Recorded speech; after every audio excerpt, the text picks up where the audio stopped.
Europe 1, service Pioline. Service Pioline avec Cédric Pioline et Axel May. Bonjour à tous les deux. Bonsoir. Oui, bonsoir plutôt, vous avez raison. C'est la sensation du jour, le grec Tsitsipas battu dès les huitièmes de finale par un novice de 19 ans. Oui, on peut dire ça, un novice. Holger Rune, il est danois, c'est son premier Roland Garros. Face à lui, il a un jeune joueur, mais qui est quand même déjà confirmé, 23 ans, Tsitsipas, 4e mondial, finaliste. Donc l'an dernier, Cédric Pioline, vous attendiez un tel match. Je donne le score, 7-5 pour Rune. Tsitsipas qui répond dans le deuxième set, 6-3, et puis ensuite c'est à sens unique, 6-3, 6-4, 3 heures de match. Écoutez, ce jeune Norvégien faisait partie des joueurs qu'on savait qui progressaient énormément, mais de là à sortir à la tête de série numéro 4, il y avait un pas que je n'avais pas franchi en tout cas, mais sur l'ensemble de son match, c'est une victoire qui est totalement méritée. Il a été audacieux, il a été plein de sang-froid, il a été offensif, c'est même lui qui a beaucoup dicté le match pendant toute cette rencontre. C'est une victoire qui est vraiment méritée. On savait que ça faisait partie des joueurs qui grimpaient, même année qu'Alcaraz, même si évidemment Alcaraz, qui lui est déjà accompli, est déjà dans les 10 premiers, prend beaucoup de lumière, mais il vient de montrer qu'il fallait compter avec lui. Ouais, et je vous propose justement d'écouter la balle de match et ses premières réactions en anglais. Je vous ferai la traduction.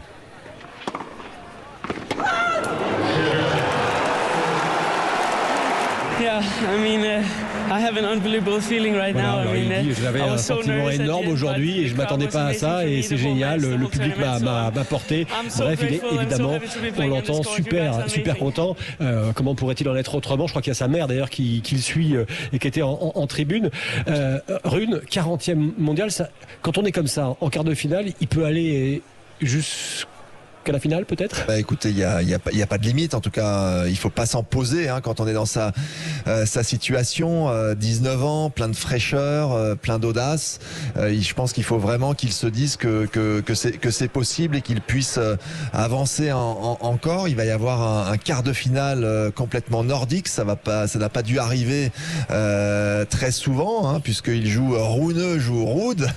Donc c'est vraiment quelque chose qui est intéressant. Oui, Holger Rune, effectivement, donc danois, face à Casper Ruud, le norvégien, qui a battu plus tôt dans la journée Hubert Hurkacz, le polonais. Ça sera donc un quart de finale 100% scandinave.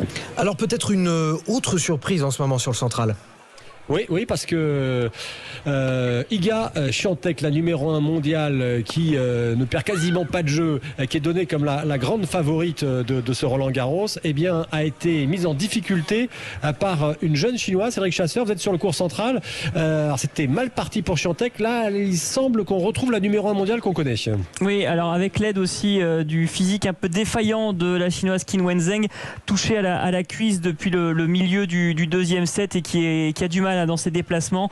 Elle avait quand même poussé Iga Świątek dans le tie-break de la première manche, et au bout d'1h27 pour un seul set, elle avait réussi à remporter la première manche, la chinoise. C'est un petit exploit parce que sur les 45 derniers sets qu'avait joué Iga Świątek, elle en avait remporté, la polonaise, 44. C'est vous dire quand même l'exploit réalisé par Qin Wenzheng, qui a quand même dû piocher dans ses réserves.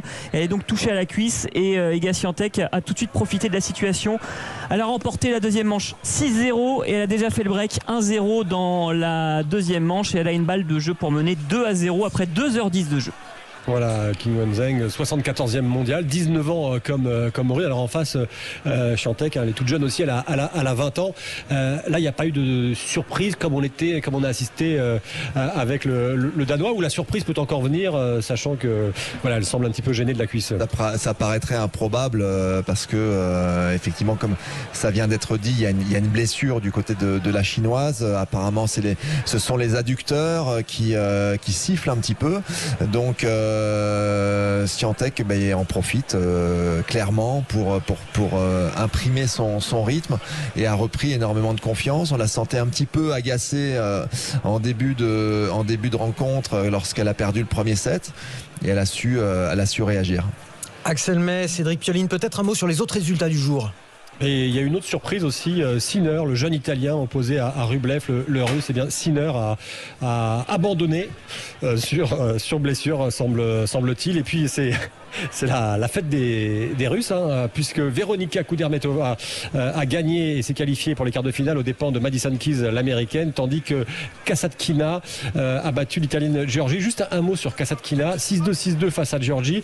Quand elle avait 21 ans, elle était très forte. Ensuite, elle a baissé au classement. On sent qu'elle revient là. Hein. On sent qu'elle revient. C'est une joueuse qui est extrêmement douée, talentueuse, beaucoup de facilité, mais qui, pendant un certain temps, après avoir monté assez haut, s'était un petit peu perdue, peut-être s'entraînait un petit peu moins, était un petit peu moins vigilante sur tous les aspects d'entraînement physique, de diététique. Et puis, visiblement, elle a retrouvé le droit chemin pour en tout cas être performante sur le court et exprimer toutes les qualités qu'elle possède. Voilà, et puis ce soir en session donc nocturne, Marin Cilic, le Croate, face au Russe numéro 2 mondial, Daniil Medvedev. On tenait à propos de session nocturne, celle de demain fait beaucoup parler. Oui, elle a beaucoup fait parler. Pourquoi ? Parce que on se demandait quelle serait l'affiche nocturne. Normalement, c'est Amazon, enfin c'est même pas normalement, Amazon qui a les droits de la session nocturne. Donc si c'est Amazon, c'est censé être payant et donc accessible uniquement à ceux qui mettent la main au porte-monnaie. France Télévisions disait non, nous on veut ce match parce que c'est un match du patrimoine entre Nadal et Djokovic pour ce quart de finale. Finalement, le match aura bien lieu en soirée sur Amazon qui a décidé d'ouvrir les vannes et de permettre à tout le monde de le regarder gratuitement. Cédric Pioline, est-ce que on avait raison quand même de s'inquiéter, et puis est-ce que le dénouement vous a surpris ? Le dénouement me surprend un petit peu. Après, il y avait normalement une certaine logique à ce que ça soit effectivement ce match qui soit en session de soirée, parce que tout simplement Alcaraz, qui est l'autre quart de finale, eh bien ça aurait forcé Alcaraz à jouer 3 fois en session de soirée. Donc il l'avait dit après sa victoire d'hier que il y aurait une forme d'injustice. Et effectivement, après c'est la bataille des diffuseurs. Voilà, est-ce que ça crée pas un petit précédent, qu'Amazon mette ça en clair, alors que voilà, c'est une chaîne payante. Donc je sais pas. En tout cas, ça contentera tout le monde, avec probablement un petit goût amer pour France Télévisions. Alors je me suis permis de poser la question à Guy Forget, ancien directeur de Roland Garros, qui est aujourd'hui consultant chez Amazon. Et bien écoutez la réponse de Guy Forget. Pendant Roland Garros, on parle du tennis tout le temps. Des fois des petites polémiques. Non, vraiment, moi, ce que je retiens, c'est qu'on va avoir un match exceptionnel. C'est pas important que ce soit l'après-midi ou le soir. Il faut qu'il y ait des engagements qui sont pris. Le stade a été construit et les prize money des joueurs sont payés grâce aux broadcasters qui payent des montants importants. Donc forcément, il y a des priorités, il y a des accords qui ont été passés. Et la direction du tournoi doit en tenir compte. C'est bien logique.